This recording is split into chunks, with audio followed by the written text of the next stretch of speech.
On today's episode of Cornell Keynotes, eCornell partners with AT&T to explore what really drives team performance. Our guests are AT&T's Keser, who is an assistant vice president of technology, and on the Cornell side, we have Professor Robert Bloomfield. The two examine the essential elements of building and supporting successful teams. This is very much a practical podcast for those of you who aspire to do so.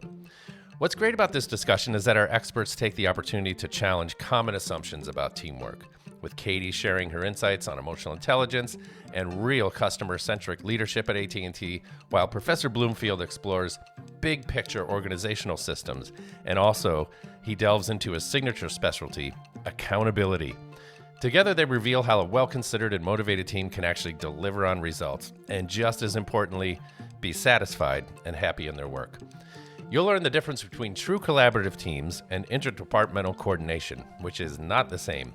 You'll discover how accountability systems actually work, and you'll gain practical insight into team formation and dynamics at play in the workplace. So be sure to check out the episode notes for links to Professor Bloomfield's Management 360 and Executive Leadership Certificate programs from eCornell. And now here's our discussion with Katie Keser and Robert Bloomfield. All right, today we're going to examine both the human and structural elements that make teams successful, and our guests will likely, ideally, challenge some common assumptions you may have about how teams actually work. I'd like to get right into it. Katie, do you have a broad philosophical or sort of an overarching practical way that you think about teamwork at AT&T? How do you do things over there?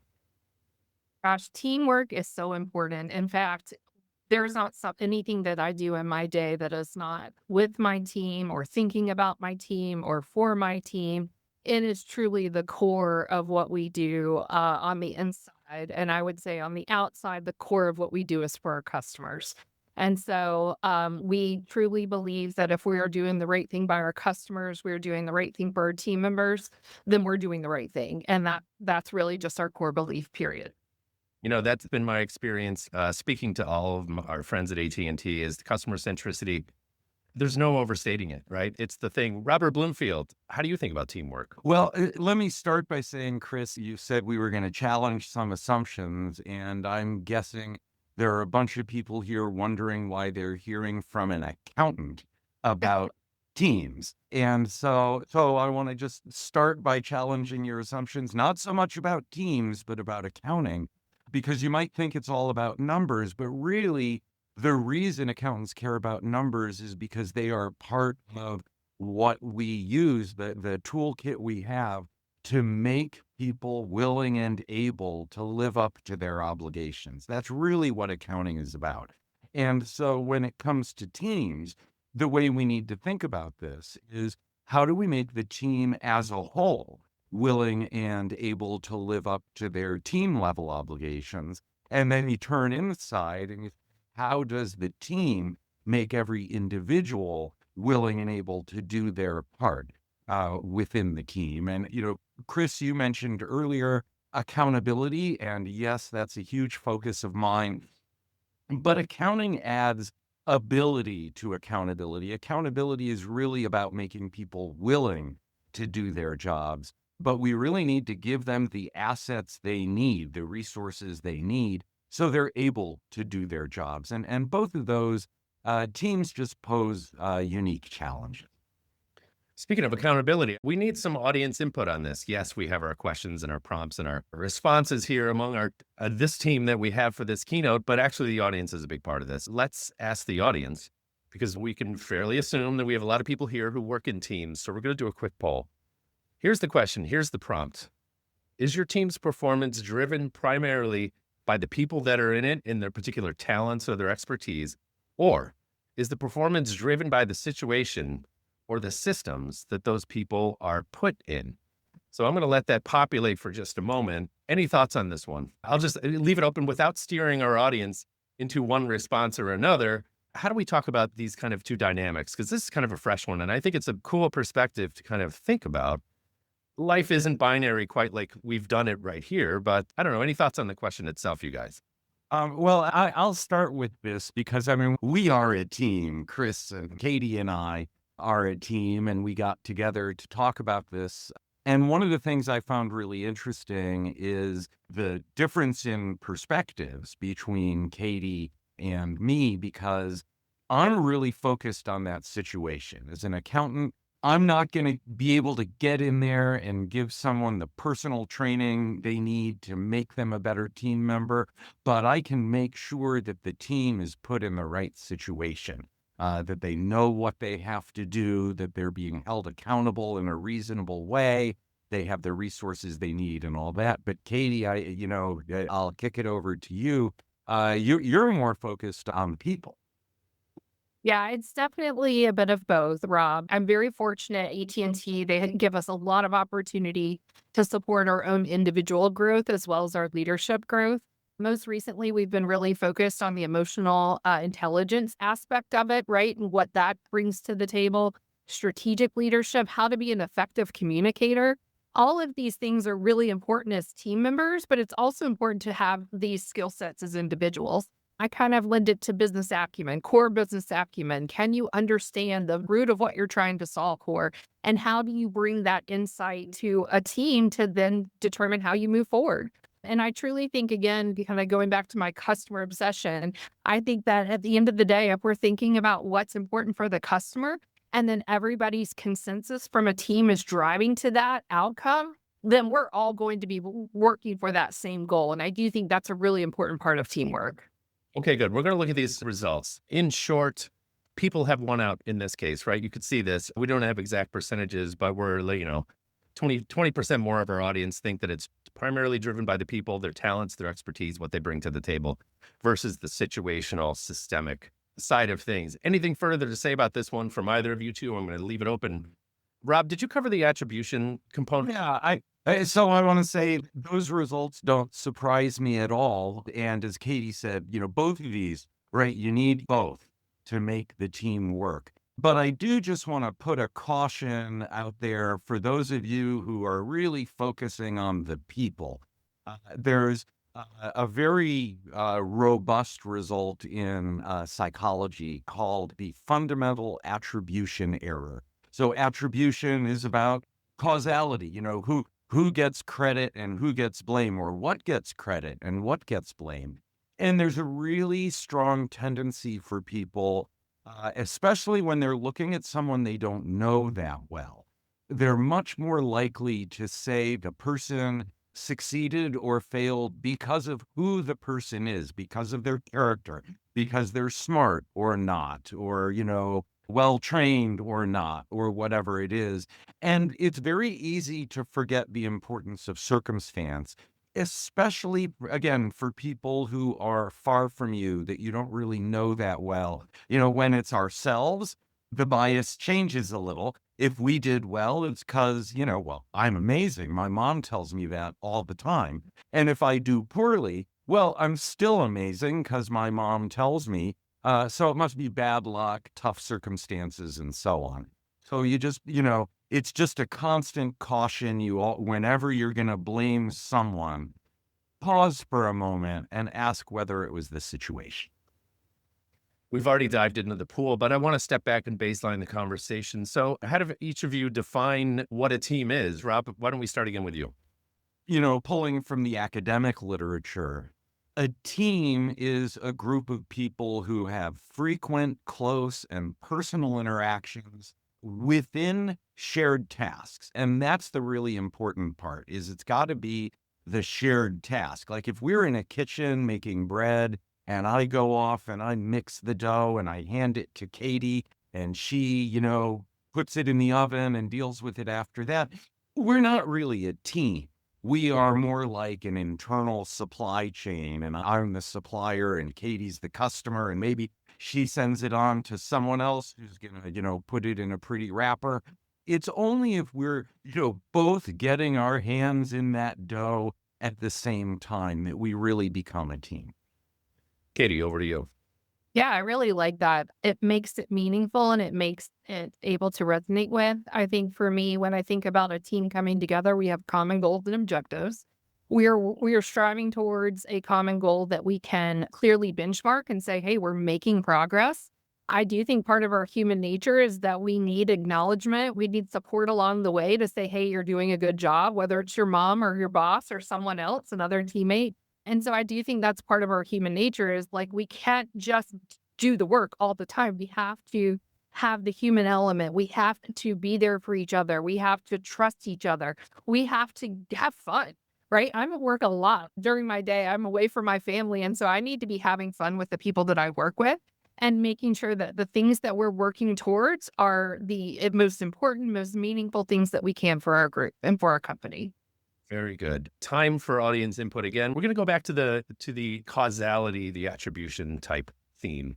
Let's do a quick poll and learn to what degree a problem is caused or worsened due to two things. Again, life isn't binary, but for the function of what we're trying to talk about today. Is the problem either exacerbated or created due to general chaos within the team? Or is it due to something like finger pointing, people scapegoating, trying to identify the problem within a team in the form of an individual, right? So let's identify a problem at work and consider whether it's due to either general chaos or finger pointing within the team. We can see that things are still populating here. I'm going to give it a second before I report back. But I think I have enough data set. I think we have critical mass to say that overwhelmingly, we're at something like 60% are attributing it to a chaos or disorderly conditions on the team, right? So this is a system thing as opposed to pointing fingers at individuals. You see the results right there, right? There's a little bit of creep either way, but I don't know. Any thoughts? Anything jump out at you here? Is this the answer you were expected, Rob Bloomfield? No, but you specified that it's within the teams. Well, even Katie, I'm sure a bunch of, although so much of your work is teams and you're leading teams, you also have stuff that you do on your own and you have a department that interacts with other departments and you two departments are not a team. And so like the way I think of chaos and finger pointing as being sort of two ends of the spectrum driven by how much responsibility a unit is given. And what happens is like if you have one department and it has to do a million different things, you are now in a world with chaos. And so you want to, to rationalize things. And it happens all the time with reorganizations that you say, we just need this department to focus on whatever. This one set of things, and we're going to scope it down. Then you end up with this problem of finger pointing, that when you scope things too small and you say, if all I'm doing is baking bread, I'm just, kneading the bread, but I'm counting on people to give me high quality ingredients, and maybe that's no longer my call. And so I get to point my finger at them. And then when I hand substandard dough to Katie, she gets to point the finger at me because we're all doing our little thing. And so one perspective on teams is it splits this difference. It tries to find that sort of Goldilocks point with not too big, not too small. So less chaos, less finger pointing, but you still get a little of each, of course. Yeah, thank you for the recontextualization. Katie, do you have any input on that one? I see you nodding there. Yeah, so as you were talking about this, it really resonates with me because something at the end of the day, I take pride in what I do and everything that I do. I try to give it my best, right? It's not the 100%, it's the 110, 150%. But I expect that of my team. I carry very high expectations of myself and of my team. I walk the walk and I talk the talk. But what that means is that we are a part of an ecosystem. We're part of a larger purpose, but we are a part of that. And if we don't live up to our end of the bargain, if we fall short, if we don't get the right ingredients to the table to be needed, and at the end of the day, the bread comes out poorly, that's a reflection of me. And that's a reflection of my brand and my team's brand. And so that's something we continuously talk about is, well, how is our brand being perceived? How are people reacting to us? Do we come across as empathetic? Do we come across as responsive? I tell my team all the time, if you've not responded to an email within a day, that's way too long. Like for me, it's probably within the hour. we need to be responsive. We need to be making sure that even if we don't have the answers, we're assisting the partner, the team member, the customer, whomever is asking, how we can go find it, right? We're part of that team. We're part of that process. I love it. One more for our audience.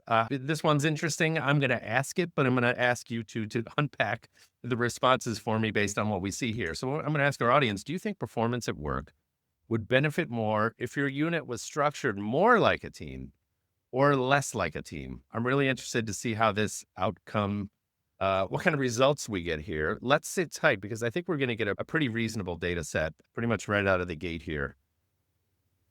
I can't believe that this is the response, but 100 at the moment, 100% of our audience says we need to be more like a team. Yeah, I would expect that the less would be somewhat of an outlier, maybe 30% or less. Okay, we're at 90% more like a team. So is this a common problem? Is this something that maybe you hear in practice or at work, Rob Bloomfield, in your world?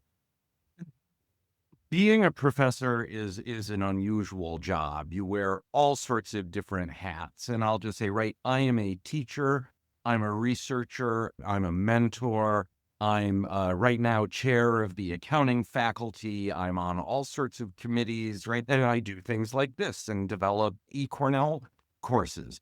And some of those really would not benefit from being a team. You know, when I teach, when I develop a course for eCornell, I have a very particular vision of what I want that to be, what I think students should be learning, how they will learn best. And I don't want to be part of a team for that. I want to realize my vision. And so I'll have people help me, but it's not so much team-like. But when I am teaching students, one of the big things I do is make sure they are in teams. And I'll just say that's a big thing at the Johnson School, especially in our executive MBA programs, where literally part of the program, you get credit, you get grades for being a good team member, because of the way, you know, it's much easier to learn when you're all in there kneading the dough together. And so, you know, teams have their place, but I don't think 90% of work would benefit from being transformed into teamwork. Well, our audience says 93% would prefer if things were more like a team. Katie, More like a team. Yeah. how does that line up with your experience and what you like to see? That resonates very well with me. I'm a people person by nature. I love to collaborate. Quite honestly, I think I get to my best ideas when I hear different perspectives and ultimately form my own. But I'm doing so with the input of those around me, right? Because I don't know it all. And I think the more that I can listen to others and hear how they're approaching a problem, what ideas or suggestions that they have, somewhere in the mix between all of those ideas, something good's going to come out of that. And so that's what I love to see. So sometimes that chaos of a new team gets me the most energetic, because that's when the ideas flow almost, openly. Team members are excited. They don't quite know what I'm supposed to be doing yet. And so they're a little bit, they'll put themselves out there and they'll take some risk and share some things. And so I always try to capture those early moments of a new team where team members have the opportunity to engage in a different way than if they've worked together for 20 years. The other thing I like to do is when I have a new team member join, I always ask them to capture their ideas.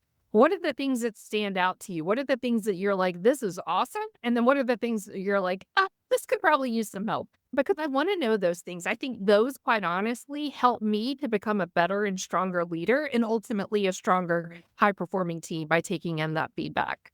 Now, Katie, you've got a lot of experience getting teams up and running, spun up, and let's get into action. What are some typical challenges that you see quite often, and how do you address them?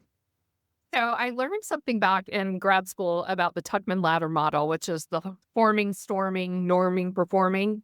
I've always been a high performer. I have a very kind of high expectation for myself.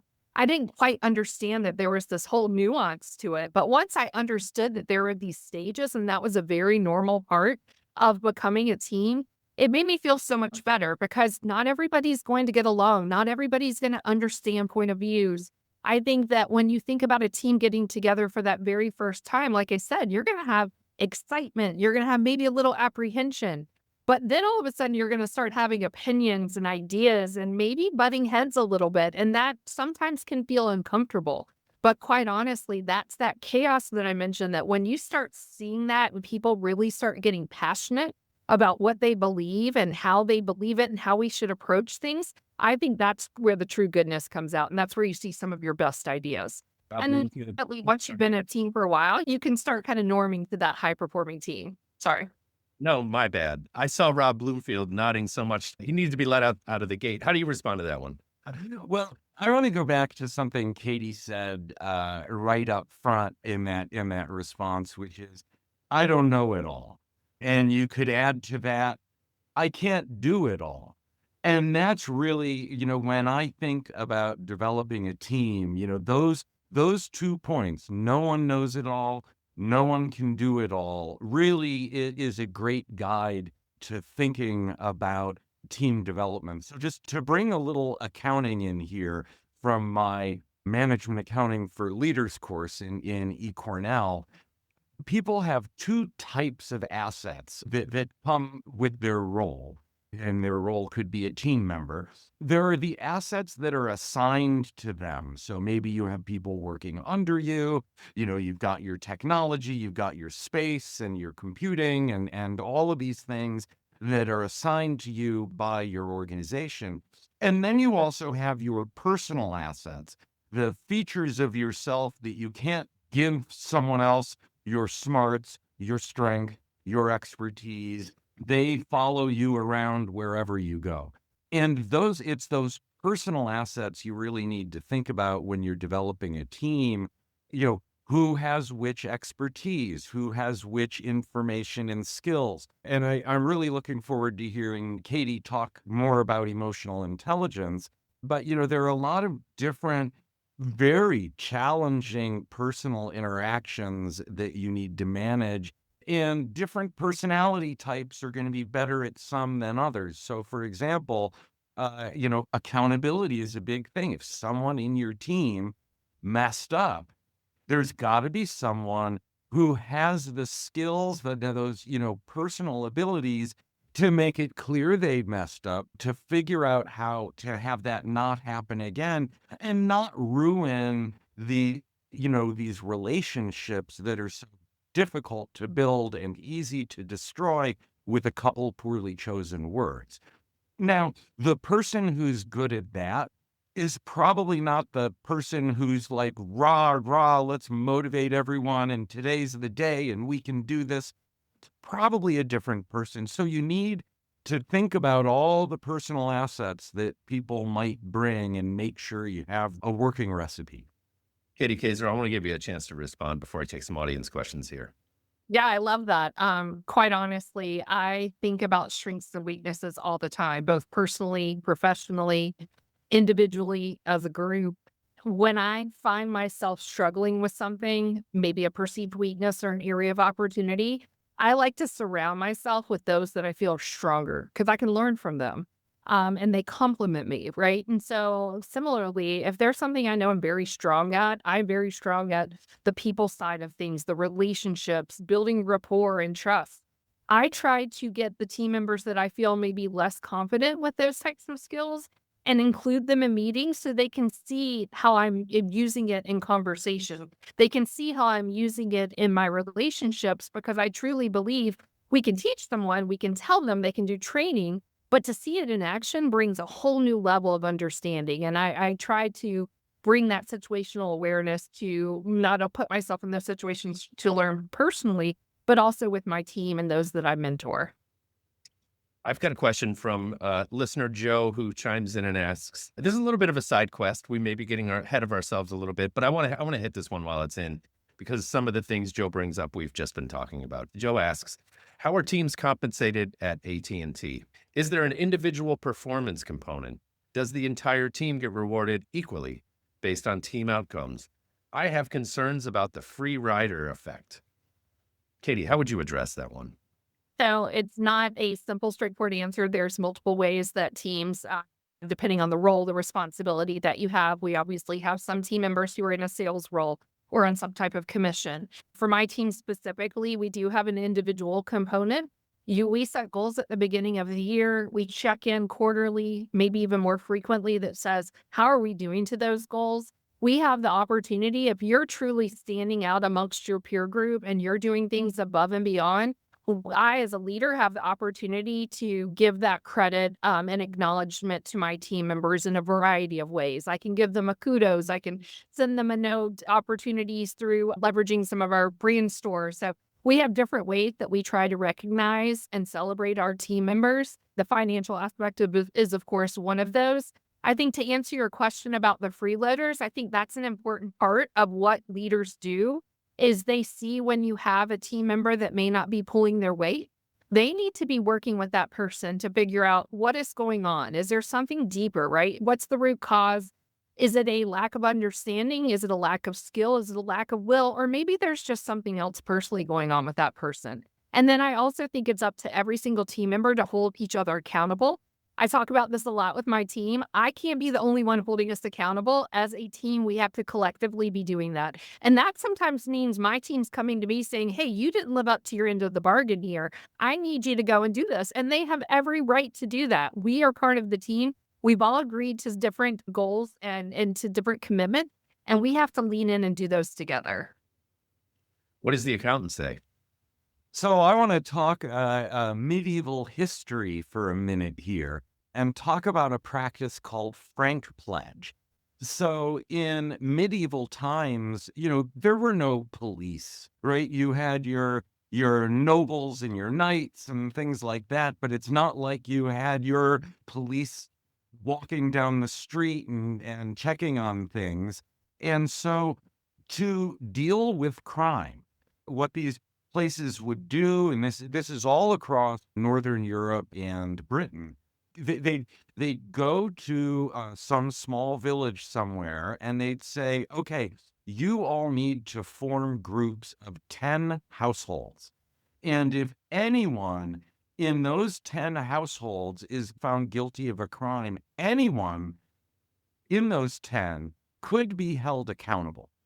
And so basically, I mean, this is sort of the way teams operate now. And I think, much of what was implied with Katie's comments, no one outside the team is going to be making sure every team member is doing their job. That's left to within the team. And outside, it's only the team that is, as a whole, that is being held accountable. And there are ways to, break that down, but honestly, they tend to be counterproductive. Because remember, in a team, you have these people who are sharing tasks, this close, frequent, personal interaction. It's about relationships, and you do not want to stick your nose in there because you just don't know enough. It's only the people within the team that can really understand what the issues are. And I'll stop there, but I do have some advice on how to figure those issues out. Okay, so presuming there's no frank pledge policy at AT&T, Katie, how do you think about these particular dynamics? I see you shaking your head and nodding over there. Well, so one thing that's very important to me is that I like to have facts. It's hard to argue with facts. And so for me, when I have something, maybe it's an uncomfortable conversation, accountability issue, some type of problem that I need to address, I think understanding the data component of it and being able to go to the table and say, and be empathetic, and be open and be a good listener, but also have facts to support what I'm sharing. I think that's always the best kind of start. Then I always like to make sure that when we're having opportunities of improvement or personal improvements, I think it's also important that we are taking ownership as a collective group. I hear so often, well, that's not my job, or that's not my purview, or I'm only responsible for this piece. Kind of going back to the bread making analogy, well, that's fine, but you're still part of the larger ecosystem. At the end of the day, me as an employee of AT&T, I do everything that I do for our customers. And if I fail in my part, then I could be failing our customers. And I want every single person on my team to have that same passion and that same philosophy that we can make a huge impact. Hey, regarding the ownership component, we have viewer Thomas who checks in and asks, I think, a really good question. How can a team leader prevent in the context of various teams on a single project prevent one team from defending the fort or becoming defensive over their aspect of the project? Is this something you see? Rob Bloomfield, I'll kick it over to you. What do you think? Yeah, so accounting starts with you've got a large enterprise, it has things it needs to get done. And right there, which I call enterprise level obligations, right? Profit and customer satisfaction and all these things. And then they break that down into pieces and they say, okay, you're going to take these obligations and we're going to give you these assets to deal with it. And you're going to take those. And you're right. The question really points to this issue that people get used to their turf. In psychology, we call this functional fixation, that you just get fixed on this idea that this is our job. I don't know that it's necessarily worse with teams than it is with individuals, but the larger the organizational unit, the harder it is to change direction. So, right, the company as a whole changes very slowly. You can get an individual to change pretty quickly. Teams are a little tougher. I want to bring in a new word because this also speaks to something Katie was talking about with getting those facts and figuring out what the problem is. The word I want to talk about is deliberation. So you can have deliberation, negotiation, and debate. Deliberation is seeking a shared and justified understanding of what the problem is and what the best solutions are for it. Shared and justified understanding. It's very different from a debate, which is I'm right and I'm going to show you're wrong. And it's very different from a negotiation, which is I have this power and I'm going to flex my muscles to get my way. And you really need to deliberate when you're dealing with a team problem. It's not about right and wrong. It's not about getting your way. It's about getting that shared and justified understanding. And this is, I'll just say, this is like central to all my research now, central to my management accounting for leaders course. What questions do you ask? Going back to Katie, it's great to have data, but what data do you need? What facts do you need? You've got to start with the right questions. And, is the problem, as you said, Katie, is it one of ability? Is it one of willingness? Is there some obstacle in their way? And then you just work through that to figure out the root cause and work your way toward a solution. Lots to build on there, Katie. I'll let you have your pick on anything that Rob just mentioned there, functional things, integration, et cetera. What do you got? Lots of good stuff. So I do think this boils down to culture. I do feel like that if we are establishing a culture that encourages open communication, that we respect each other, we have that empathy, we encourage feedback, we encourage ideas, you're going to have a little bit less of that finger pointing. Is it going to happen? Sure, it's a natural tendency. However, can you move past it? Can you look beyond well, this is mine, I'm always right, or I know this, I've been doing this for 20 years. I hear that often. I've always done it this way. I'm like, okay, but that doesn't make it right.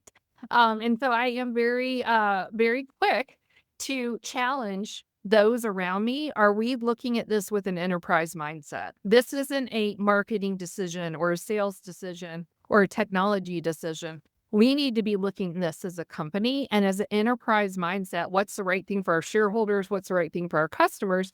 And is that the angle that we're looking at this with? And sometimes just that simple question and taking a step back with the group will almost reset us enough to where we can keep moving in the right direction. But there are those times where you truly just have to take a time out and you just can't get on the same page, and that's okay. And again, I think that's where leadership comes in, having a facilitator that can understand that there's going to be passion there. There's going to be reasoning underlying some of the passion that lies. So getting a little bit deeper into that, maybe not having a hallway conversation to dig a little bit deeper, find out maybe somebody's just having a bad day, right? And they just really just want to be right for the day. And that's okay. We come back to it another day. Rob Bloomfield, sometimes when things go sideways, as just described, we can point to the accounting actually being bad. Tell me a little Yeah, bit about me. well, you know what? But before we get to that, I want to talk about. So, Chris, you and I had a keynote a while back called Game On, where we talked about using gamification, bringing game-like elements into the workplace in order to get people to engage. One of the things we talked about was giving people a sense of purpose. And here I want to take a different take on this, because having this bigger sense of purpose, Katie, I gather for you and AT&T, it's really that customer focus is sort of that's the central guiding principle. And so, right, when you're driving down the freeway, you don't just stare at the car in front of you. You look down the road, right? You have that long vision to see what's coming up. And so, having a sense of purpose, in your case, it's customers. I just want to quickly tell this story about the moonshot. So when Kennedy said, we are going to go to the, land a man on the moon in 10 years, all the experts actually thought that was crazy and it wasn't going to happen. And they worked really hard to develop this sense of mission and then to connect everyone's routine daily tasks to that greater sense of long-term purpose. And so there's a story which I doubt is true, but it's a wonderful quote where Kennedy was touring NASA late on a Saturday night, saw someone mopping the floors. What are you doing mopping the floors, late on a Saturday night? He said, I'm not mopping the floors. I'm putting a man on the moon. He was able to connect what he was doing to that long-term purpose. And the more you can do that, the easier it is to get people to adjust their daily tasks, because now they're not saying, I do this thing this way every day. This is how I move the bread from the bowl onto the counter. It's we're trying to give someone a great experience of fresh baked bread, and they'll be much more able to shift their everyday tasks to handle that. Good. I see Katie nodding there. I'm going to take one more audience question here. Again, a little bit of an off-ramp side quest, but I think it's worth exploring.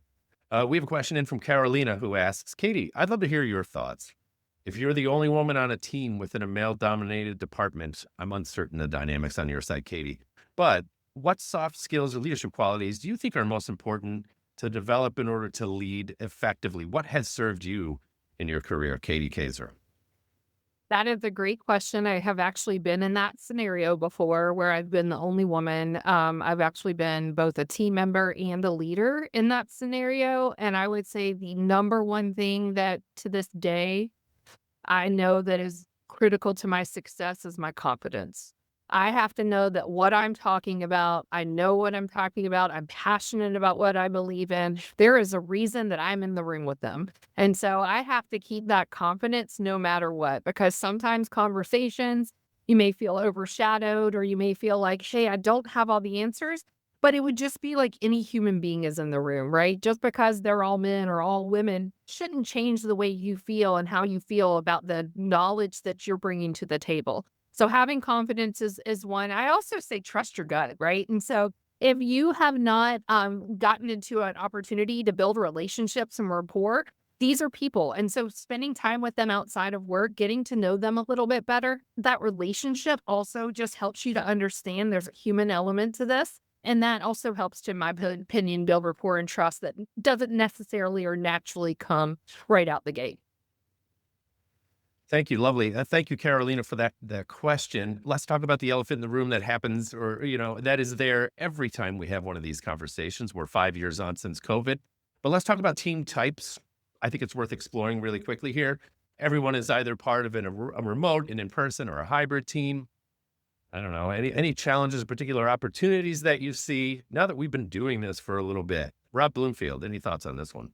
Yeah, I've done a lot of work on what I call the distributed workplace. And I think the first thing to remember is that our workplace has always been distributed, and people have always been remote in the sense of, How many times do you see your boss's boss in a week? How many times are you dealing with people and working closely with them, but you are not in the same room at the same time? And I think, when the shutdown came and a lot of people who had never dealt with remote technology like Zoom or whatever, it seemed like a huge shock because it was so wholesale. My number one bit of advice is that you need to just be very imaginative in how you can break jobs down into, right? You've got a job, but you play many roles, and every role has many tasks, and you're interacting with many different people for many different things. And some of those actually work wonderfully remotely, and some of them don't. And so I'll say, like, a lot of what I do is, we're staring at computer screens while we're meeting because we're dealing with, I don't know, an Excel spreadsheet, or we're looking through some code or something. And, we have now figured out that even though we're all in the same building, we have a more productive meeting if we're all in our different offices staring at our shared screens that we can edit and all of that. So, Katie, you have, I'm sure, much more experience in dealing with the relationship side of things. But when it comes to the actual tasks, I just say be creative, be imaginative. Don't assume that everything has to be done the way it was in, the 2010s. Katie. That's right. I think that things will always change. And so just because we're going into maybe a new mode, a new normal, it's likely going to change again, and it may change multiple times throughout our careers. And so I think having kind of an openness to flexibility, I love to look for opportunities and things, right? So when there's change, sometimes people can clam up, they get apprehensive, they don't want the change, they liked how things are, but be open to what opportunities may come out from this change. And so, for example, prior to me being back in the office, my calendar was consistently full all day long. Now I find somebody can stop me in the hallway and have a quick 5-10 minute conversation. And I've just saved a 30-minute or maybe even an hour block on my calendar that I can go do other things. And that's phenomenal. I love that aspect of it. I also love the energy that, again, we get from just being together in the office. Most of my team is now consolidated to 2 major cities. And so I can quickly get between those 2 cities. I can be in person with them. Just those, again, relationships that you're able to build outside of a phone call or outside of a meeting are so important, that human element of our relationships. And again, we work with our team members, and whether it's school or whether it's in an office, probably more so than we're at home. And so it's really important to build those relationships and establish rapport and trust with those that you're around the most. Thank you for listening to Cornell Keynotes. I want you to check out the episode notes for information on Professor Bloomfield's Management 360 and the Executive Leadership Certificate programs, both from eCornell. I want to thank you for listening, friends, and please subscribe to stay in touch.